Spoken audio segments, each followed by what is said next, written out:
Well, the mainstream media is doing their thing every single time, mainly trying to bash Trump for every little thing he's doing, which, on the other hand, they don't get. The one problem about it is that they're helping him out, honestly. If you will look at every single thing that they've done pretty much this whole entire time, everything has been to help Trump, but they think it's to destroy him. I mean, we don't care about you whining or anything like that. I mean, seriously. We've been dealing with that for 8 years now. People whining, complaining that they don't have all of this that they can have than the other person beside them. And I'm like, well, if you work at it, then maybe you will. Now, I would say Trump does have a better chance of winning the 2020 election, mainly because it seems like the Democrats don't know what the hell they're doing. Any Republican that want to try to face off against him, he may just do the same thing he did last time to defeat. I mean, he won by big margins in numbers the last time. He didn't really lose by much, honestly. He pretty much gained pretty much most of the support because of his actions and what he was saying, and that's what got people to like him. This is the one outsider that everybody actually likes because we thought Obama would be that outsider, that person who would break the glass ceiling, but honestly, he was just another guy in a suit. That's pretty much what he was. Main problem is that, well, he didn't do a very good job. I mean, Trump is doing a much better job than he would ever done, and they're saying that, well, he's not doing a great job. Mainly because he's not abiding by people's feelings, but by law. And this is the problem what the Democrats don't like because they put these things into law and they see that he's just following it. Now, a large majority of things, people be saying that, well, Trump's accept approval rate is around 20, the mid 20%. Now, I clearly do not believe that, but let me give you something clear here. If Trump's actual accept approval rating is by that much, what do you think the Democrats' actual approval rating is? I can guarantee you this: it's nowhere near in the mid 20s. It's not even in the teens, honestly. Odds are the Democrats is around 5, and the Republicans are around 9. Now, if you take Fox polling, his approval rating is 49, which I would say is a better interpretation of it. But the congressional districts is probably around the low 20s, honestly, and the Democrats are not even in the double digits. They never will be in the double digits because they don't have a platform. They don't have a message. They don't even have anything. All they have is, well, we hate Trump and we want to do everything we can to remove him, even though we just don't know how to do that. It's like they say, you can't impeach a person if they haven't broken the law or anything. That's because you dislike the guy doesn't mean that you can impeach him. It just means that, well, you just don't like him. I mean, Republicans didn't like Obama, but yet they couldn't vote him out because guess what? He didn't break the law. Well, here nor there, but technically, but I would say he didn't break any law, any standpoint positions. So they're trying to get on Trump, saying that, well, he's unhinged, he is insane, he done all these other stuff to get him impeached. But the thing is that nothing actually worked. The mainstream media just keep trying to push his impeachment, trying to say that he is all this bad stuff. But the thing is that they don't get that he has done more things in his pretty much his presidential career than mainly any other president has. I mean, look at how Trump is doing things than Obama. I mean, Obama, it took him all this time just to screw this country up, while Trump is actually making the country more better, and he hasn't been in president for a year yet. I mean, the mainstream media and the Democrats don't get, and the Antifas don't get, is that they're his biggest allies. I mean, Trump doesn't, technically speaking, really need to do much just to anger these people. And guess what? They actually give him free coverage. Antifa attacks his supporters. Do you think that people are gonna go to you when you just beat them up? Hell no, they're gonna try to avoid you. They're gonna be around somewhere else. They may not be his rallies that much anymore, but they sure as hell ain't gonna support the Antifa. They sure as hell ain't gonna support the Democrats who called them racist and homophobic and all these other things. And they're sure it's not gonna report on the media because doing the same thing. Why the hell would they?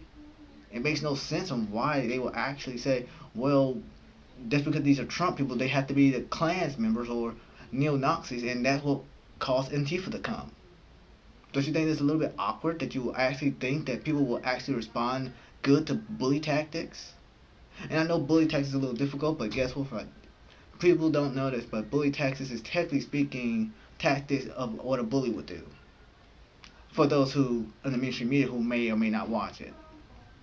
But the main thing is that when I'm looking at all these other stuff what the mainstream media is doing is that they're trying to pretty much elect him again, even though they don't know it. They don't get it. They never will get it.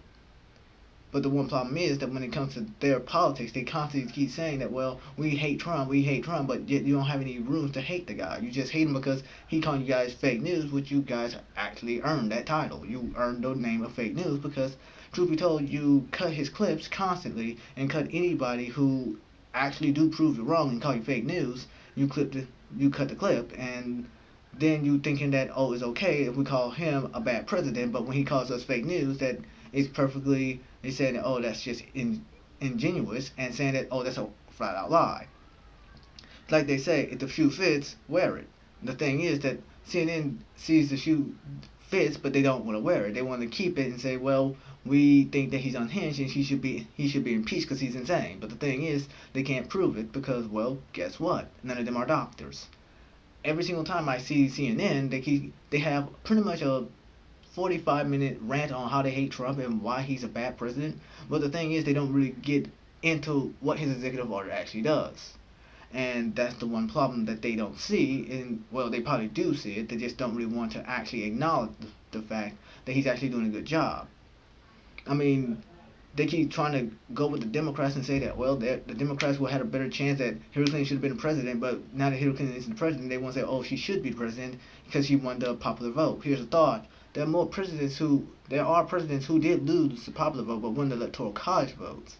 That's how things are. That's how the system works. Sure, it's not the perfect system, but guess what? There's no system that is perfect. There's always going to be a system that's fucked up in some kind of aspects, and you just can't actually fix it because guess what? It's always going to be bad for another majority of group of people. And that's the one thing that they don't understand. They're trying to actually get everybody grouped into a group of people and try to actually make it seem like they're helping when they're not helping anyone but themselves. Just like when it came to repeal and replace Obamacare. Do you think the Republicans actually look good for that? I mean, seriously, if they were to actually go to the primaries and Obamacare is not repealed and replaced, guess what's going to happen? Pretty much Republicans are not going to be looking good. They're going to say, well, why didn't you repeal and replace Obamacare, Trump? But the thing is, he's going to say, you guys have been advertising for 7 years. You guys should have done this. You guys should have had a plan going. Why didn't you do it? And people are going to look at that because Trump has only been advertising it because they advertised it. They advertised for 7 whole years. He jumped on that train. He even announced that, hey, I'm just one with the pen in hand. I'm waiting for them. I don't really know maybe what's in this plan. I'll have to read it when it comes to me and I'll sign it. But the thing is, they never brought it to me because they didn't know what the hell they were doing. So guess what? I couldn't sign anything. So they're most likely going to bring that up during 2020 if it's not actually, if it's not repealed and replaced. And I'm thinking to myself, well, if it's not repealed and replaced, it's not Trump's fault. It's the Republicans' fault for actually implementing it for such a long period of time. And guess what? They pretty much dropped the ball here. But the thing is that when it comes to Antifa, they pretty much just beat up anybody. They don't like answering questions. They just attack people because they support Trump. That's it. They believe that pretty much Trump is a fascist, even though nobody even knows what in the world they're fighting for. I mean, they keep saying they fight for fascism. They're fighting fascism, but it's kind of like a snake bites its own tail when you're fighting fascism with fascism. You say you hate this country, then you have the option of leaving the country. We're not telling you to stay here. If you don't want to stay here, go. I mean, there's other countries that will take you. I mean, you can go to North Korea and see it and find how hard that is. You can go to Russia. If that don't work out, you can go to Mexico. You can go to China, Japan. You can go to any other country besides America.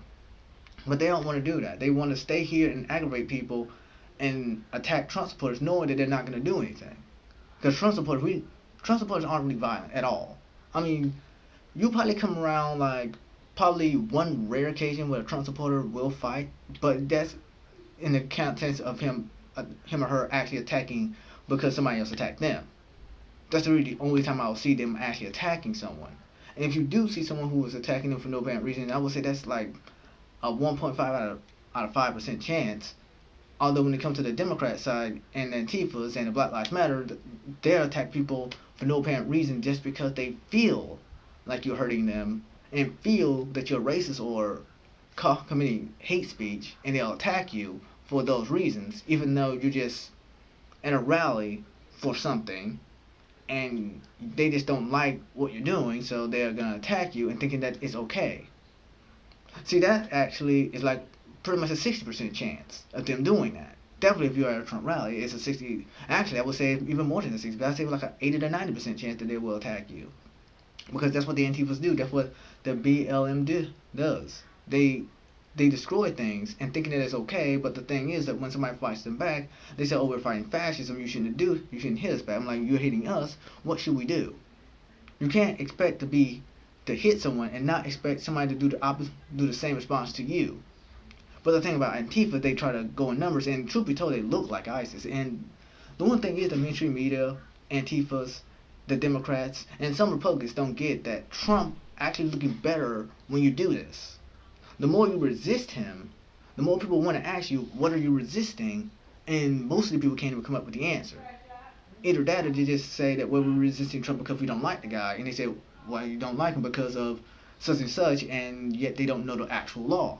Like, for example, they say that, well, we don't like him because we want to deport people. I'm like, didn't Barack Obama deport more illegal immigrants than Trump did? But yeah, how come it's okay with him?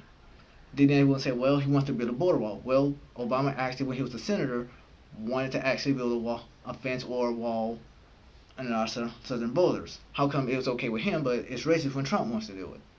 Kind of a double standard type thing. They want to say that because he's black, he shouldn't be at fault, but the thing is that he should be, it's kind of racist on Obama's behalf. It's pretty much racist when they say it. Because if they don't mind Obama doing it, they shouldn't mind when Trump does it. Because it wouldn't make sense for you to say, this guy can do it, but this guy can't, even though they're doing the exact same thing. I mean, if it's not okay for one, it shouldn't be okay for the other. You shouldn't like Obama because of deportation and a border or protection if you don't like Trump for doing the exact same things. The only difference when it came to Obama and Trump is because, well, Trump is more serious about it, and Obama kind of seems like, well, if they do cross the border, we just deport them again, and then they'll just come right back. It's no real border control, so that's what happens. Some people have been deported like 15 times, and yet they keep coming back. Are they bringing their best? The ones that cross the border illegally? No, they're not bringing their best, the ones that cross illegally. Sure, I get that you want to have a better life, but hell, do it the right way. Do it, hell, there's over millions of legal citizens here. Why do you guys got to be crossing the borders to make it hard for them? Because you know they have to pay for you. That's the one thing. But they don't get that. They want to have a free ride. Well, guess what? The free ride is over. Can't have a free ride every single time. But they want to do that. And I would say that if the mainstream media, if Antifa, Democrats, and these Republicans keep doing this, they can assure that Trump will most likely win 2020, because guess what? They all made this happen because Democrats don't know what the hell they even want to do, and some of them are encouraging Antifa for what they're doing, and that's not going to make the people want to come to them. That's going to make people resist even more, because if people weren't with Trump when they voted for him, they're sure as hell with him now, because they see that, well, these people are hurting me, and the Democrats want them to hurt me, so I'm going to stay here because I don't want to be with them, because they don't want to attack me. Because most people do not want to be around their bully. That's the one thing. That's the one thing they don't understand. And the mainstream media is encouraging this. They're saying that this is a racist rise in KKK and Antifa and the neo-Nazis. When Antifa and the Black Lives Matter attack people, they don't get that. They're not actually making people go away from Trump. That's making people go more toward Trump. And they don't understand that. That's about all. See you guys another time.